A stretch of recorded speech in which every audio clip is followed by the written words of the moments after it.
Well, well, well, I may have bitten off more than I can chew. Bibliosophie.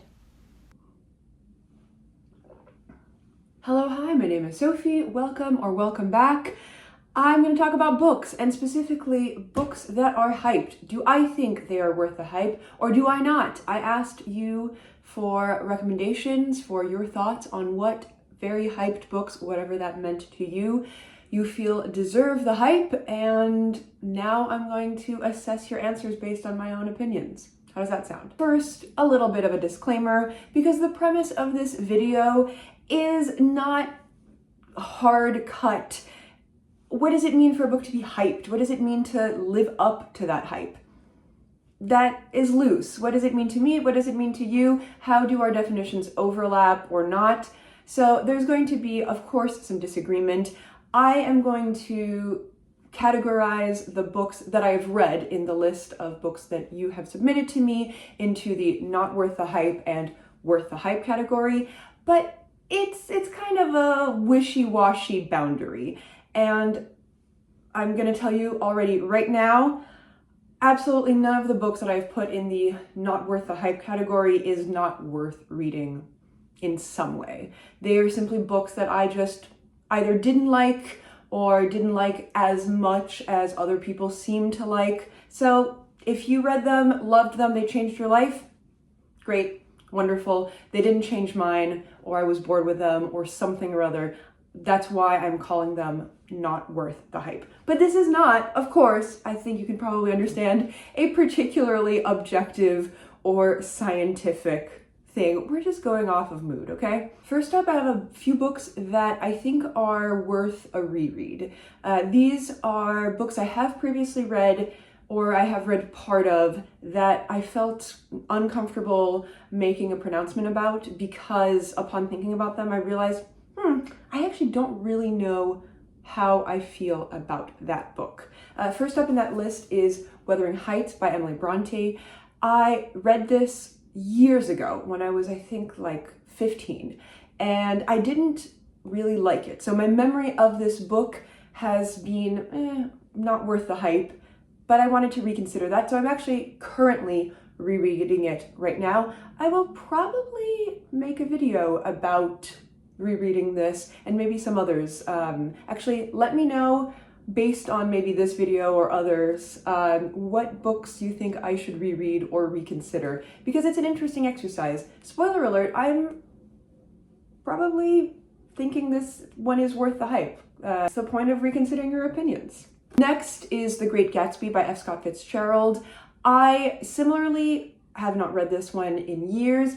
I remember really liking it as a teenager, and then it has since soured in my memory, and so in my mind it is, oh, everybody loves it, but probably it's not worth the hype, but I actually don't know. So I think it deserves a reread from me, because I'm not sure if my opinions are changed. I'm not sure if my opinions are even my opinions. All About Love by Bell Hooks. I read this book and I liked it fine. I like other bell hooks a lot more, but this one is a book that people adore and people that I respect a lot. Now, do they adore this because it's the only bell hooks they've read, or do they adore this because it's phenomenal bell hooks? I'm not sure, and I think I should reconsider it. Just Kids by Patti Smith. I liked it a lot. In the subsequent decade, I have thought maybe it's overhyped. And in the past couple of years, I thought maybe it's not overhyped. Maybe it is really, really good. So it's one that I do plan to reread. I have lost my copy. Maybe I gave it away to somebody. I'm not sure, but I do plan to reread this one because I think actually might be worth the hype. Outline by Rachel Cusk. I read actually not completely all of it a couple of summers ago and liked it fine, but it wasn't hitting. And I think it's on me rather than on it. I have liked other Rachel Cusk quite a lot, and I want to reconsider this one. I think I would actually quite like it, and I would like to read the rest of the Outline trilogy at some point. So actually maybe this summer I will restart this and finally finish it and probably like it. And And finally, Bunny by Mona Awad. I read the first couple of chapters of this and I wasn't getting into it. So maybe I won't like it, but I think I should actually finish it before I tell you whether or not it's overhyped or not, right? All right, this is where I trash your darlings. No, absolutely not. But these are the books that I consider to be not worth the hype. The Catcher in the Rye by J.D. Salinger. I could also potentially put this one in the do a reread category. Similarly, I have not read this book since I was, I think, 14, and it left me cold even then when I was at kind of the best slice of age to get something out of it. So I don't think I would get that much out of it now necessarily, which is why it's in the not worth the hype category. I'm not sure. Let me know what you think. I think it's probably okay, but it didn't change my life in any sort of way then. I don't think it would now. This next one I think might be controversial, East of Eden by John Steinbeck. Three people recommended this. I know this one is a darling to a lot of people. I don't hate it. I hated some parts of it. I liked some parts of it. I read it last year and I found it overall more of a trudge than I found it a moving classic. I understand why it's worth reading. I would say that it is an interesting kind of historical document. I do not find it worth the hype that it gets personally. Lolita by Vladimir Nabokov. I read this when I was, I think, 16 or 17. I love the writing of Nabokov. This one is worth reading because it's by him and the writing is good. Leaving aside, all of the controversy of Lolita, I don't think this is his best work necessarily. I don't know if it's worth the controversy and the hollering, basically. So is it worth reading? Yes. I don't know if this is the one necessarily that has to be read. Another probably controversial one, Stoner by John Williams. I read this last year, I think, about a year ago. This is another one that came up several times in people's recommendations. Again, didn't hate it, hated some parts of it. I just was left kind of cold. Some aspects of it really are beautiful. I liked the end of it. There were some aspects of this that I really did find beautiful and meaningful. So I understand why people have the reaction they have to it. But overall, it's just too much. I think much like East of Eden is just too much dudes being guys. And it's not changing my life in the way that some people's internal lives seem to be really changed by this book. So for me, not worth it. Another darling, The Secret History by Donna Tartt.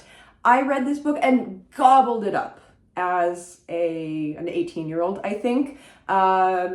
This is super fun. It's also long and a little boring. Is it worth reading? Absolutely. It is fun. I don't think it's worth the hype that it gets. Here is where we enter into also the question of what hype means. Is this a good book? I think so, yes. It's super compelling. Is it worth reading? Absolutely. Will you potentially have a great time reading it? I certainly did. But is it the book that should define your personality?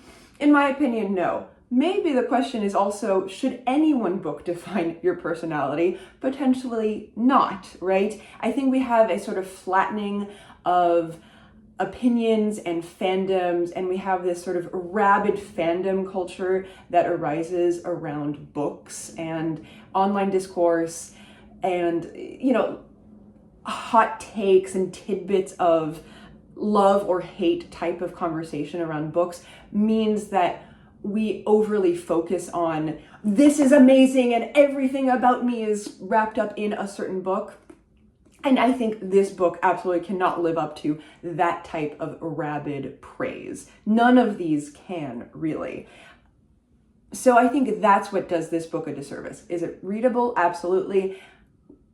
Should it be an entire aesthetic? I don't think so. Foster by Claire Keegan. Similarly, it was lovely. It was beautiful. I had a lovely rainy afternoon reading it relatively recently. Is it worth the hype that it gets? In my opinion, no. I think it is just a lovely, simple book rather than a little slice of heaven. People really love Claire Keegan. I got a couple of other Claire Keegan mentions. This is the only book of hers I've read, so it's the only one that I can talk about. So I don't think it's worth all of the love that it gets, but it's definitely worth reading, absolutely. My Year of Rest and Relaxation by Ottessa Moshfegh, excuse me. I liked this. I had a great time reading it. I think Ottessa Moshfegh is a very good writer. I also have read Eileen and Death in Her Hands, and I've liked all three of these books. So are her books worth something? Absolutely. She's a very good writer. I don't think they're worth the hype that they get. Again, I think she is one of only a few authors who is allowed to be super, super famous. And I think that kind of does a disservice to her books. So I'm also tired of her shtick. Part of the reason why I got tired of her is because I got into her writing and I read too many of her books all in a go, and I got really tired of Moshfegh herself, I think. There are too many of these recurring things that I am bored with, actually, more than kind of being offended by. I'm bored with them. I am bored with your negative attitude, Ottessa. So that's why I think I read one chapter of Lapvona, and I was just like, I'm out on this. I don't think I will even give her next book a try. Maybe, but I think I'm out. I think I'm out on Ottessa Moshfegh. She came up, as you can imagine, several times from several people, various ones of her books. And yeah, worth reading, but you know, only so much. Ooh, this one's heavy. The Goldfinch, also by Donna Tartt, is too long. I had a great time reading it, I remember, but I read it shortly after I read The Secret History. It had recently come out, I think, and so I got to kind of just read them almost in a row. I was in a Donna Tartt mood, but it's fine. She's a very good writer. Yes, I'll read her next book whenever it comes out in 40 years, but I don't know if it's worth as much hype as it got initially. This one's going to be another difficult one. You might be able to see I have got some Sally Rooney on me. I actually have not read Conversations with Friends. I do plan to read it, and this is where Sally Rooney is 100% suffering from overhype in my eyes. The only book of hers that I have read is Intermezzo. So why am I talking about her in the not worth the hype category? Because so many people replied to my question with simply all Sally Rooney or Sally Rooney. So I can only speak about one Sally Rooney, and I think by and large not her most popular or beloved book, but it's the only one. But since a lot of people are kind of condensing all of Sally Rooney into one opus, I'll talk about my limited view of Sally Rooney. Again, I think she's a good author. I think she's an interesting person. I like her. I think she's worth reading. She is not worth the hype that she gets, but again, she unfortunately gets so much hype that who could live up to that? I mean, short of an angel whispering into your ear at night, like, how could anybody live up to the amount of frenzied loyalty that Sally Rooney has in some parts of the internet? So of course it didn't live up to the hype for me, because Intermezzo is a book, a readable book. I do want to read at least one of her other books. She's a pretty quick read anyway, and Conversations with Friends is, okay, I had to check that this is actually the book that I have. I happen to have So I do plan to read it again, maybe this summer, who can say? And now, books that are worth the hype. Again, these are not overwhelmingly perfect books. They're just trending more positive than negative for me in my memory. First up, chronologically, are, quote, all of Jane Austen. I have not read all of Jane Austen, but I do think that Pride and Prejudice, Sense and Sensibility, and Emma are absolutely worth the hype. I think they're very readable books that age shockingly well in many, many ways. So I understand why people love Jane Austen so much. I really loved reading Jane Austen and actually could reread one of them happily. Vote on which Jane Austen I should either read or reread in the comments. The next book is Death in Venice by Thomas Mann, and it's the first book in this list, I think, yes, that's not written in English. All the other ones I've talked about as English language books, but they're not in translation. And so here we get to the question of translation, because I'm just treating these books in general as a kind of fake thing, which is an assumption that they are the same in every language, which is just simply not the case. We're going to talk about that again in a minute with my next book on the list, but a translation can really make or break a book. But I am just talking about my experience with these books in whatever language that I read them in, and not kind of considering the matter of translation in the enjoyment process. But it is definitely an aspect of all of this, I recognize. I did not read Death in Venice in German. I have read part of it in German, but I read that as a teenager and it really struck me. It has its problems.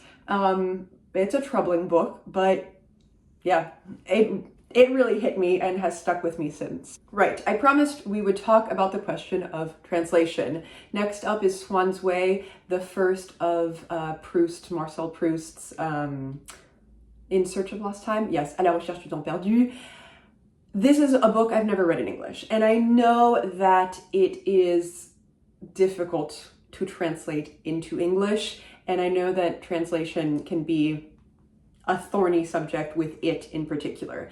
So in French, it is exasperating and boring, but in my opinion, absolutely worth reading. It is the kind of exasperating and boring that I just gobble up. It is one of those books that kind of helped to rewire my brain.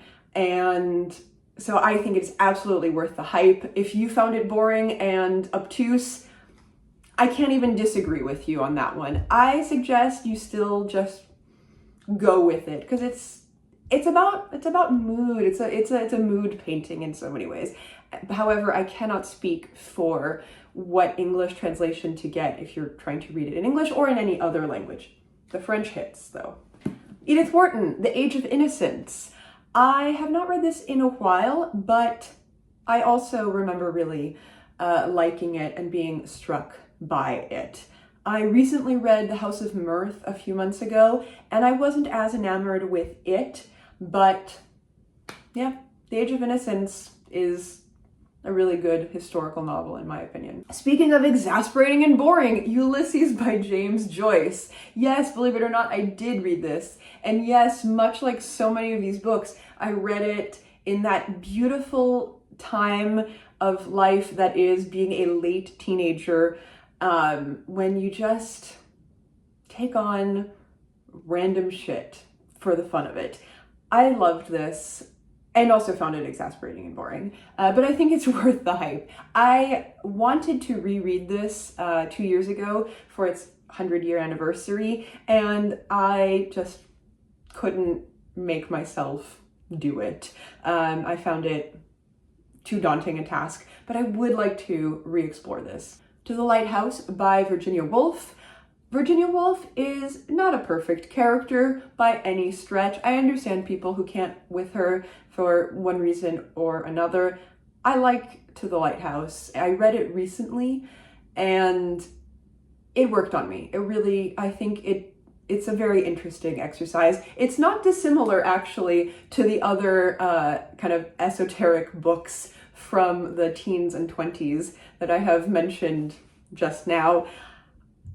It works. It fundamentally works for me. I don't know if all Virginia Woolf does. I don't know, for instance, what I would get out of rereading Orlando, which is very long. I'm not sure I would adore Orlando now. But, so if you don't like Virginia Woolf, I'm not going to fight you on that. But yeah, To the Lighthouse, it's worth its hype as far as I'm concerned. Giovanni's Room by James Baldwin is a book that I only read a couple of years ago for the first time.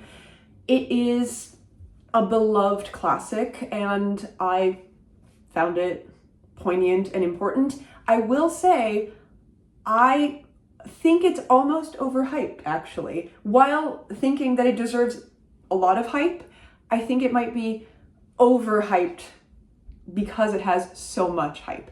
In general, I have said on this channel so many times, I prefer nonfiction Baldwin to fiction Baldwin, and Giovanni's Room is so beloved and such a recurrent book in people's lists that I think it might be in the almost overhyped category. But is it worth reading? Absolutely. And is it worth at least some of the love that it gets? Yes. So that's why it's definitely, for me, in the worth the hype category. You see, it's a blurry sort of distinction for me. The Wall by Marlon Haushofer. I read this in French, so again, I can't speak to the original German nor to the English translation that has been making the rounds recently. Some people find this book super boring.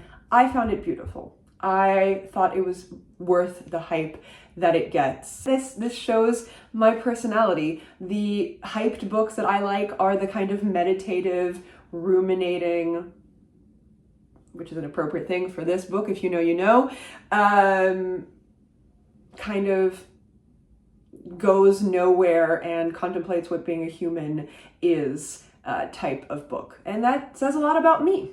Sula by Toni Morrison, and also Beloved by Toni Morrison, which I don't have a copy of because I gave it away to someone. And Toni Morrison in general, I got a lot of votes for either specific Toni Morrison books, specifically Beloved, and just Toni Morrison in general. And yeah, I mean, she's one of my absolute favorite English language authors. If you watch my channel regularly, you know this to be the case. I love her. I think that Beloved is absolutely worth the hype that it gets. I wasn't sure. This is another book that I read as a teenager, and I wondered in my project of reading or rereading all of Morrison's novels how Beloved would hold up for me. I thought it might be overhyped, and then I read it and I thought, no, it's worth it. So love Ms. Morrison, all respect to her. I'm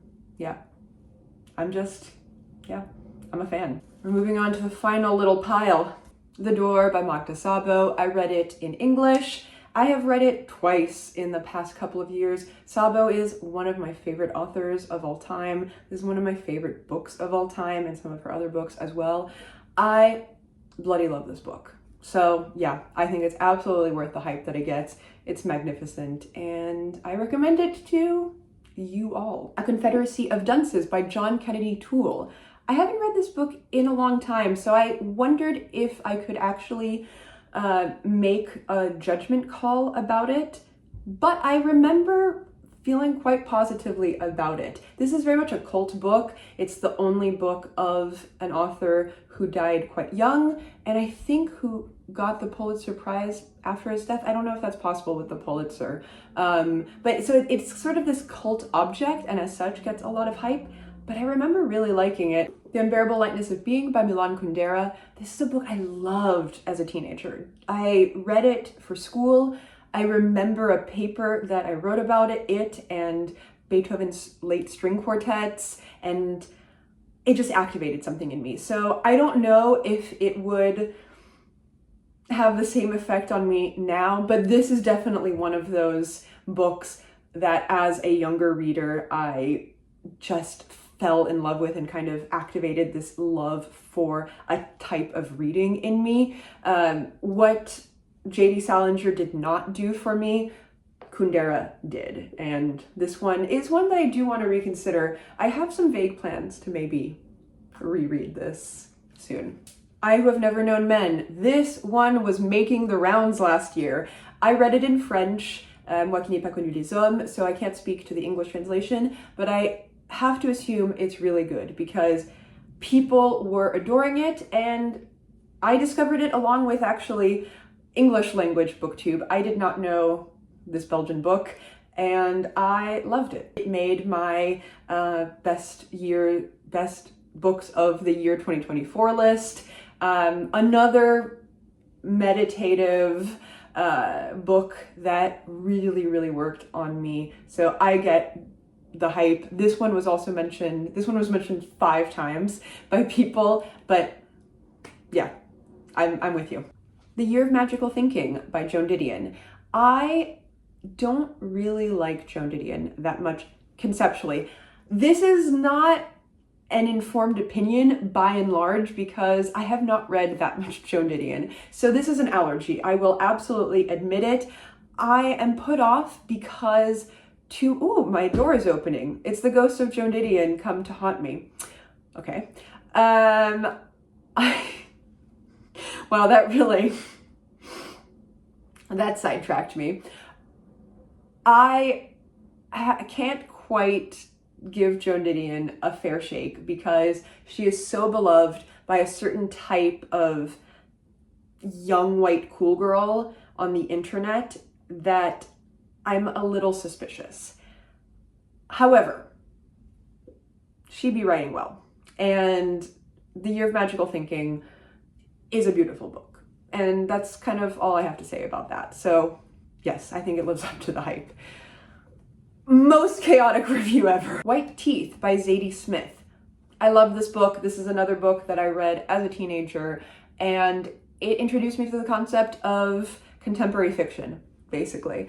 I didn't know that you could read books that had been published just 10, 15, 20 years ago.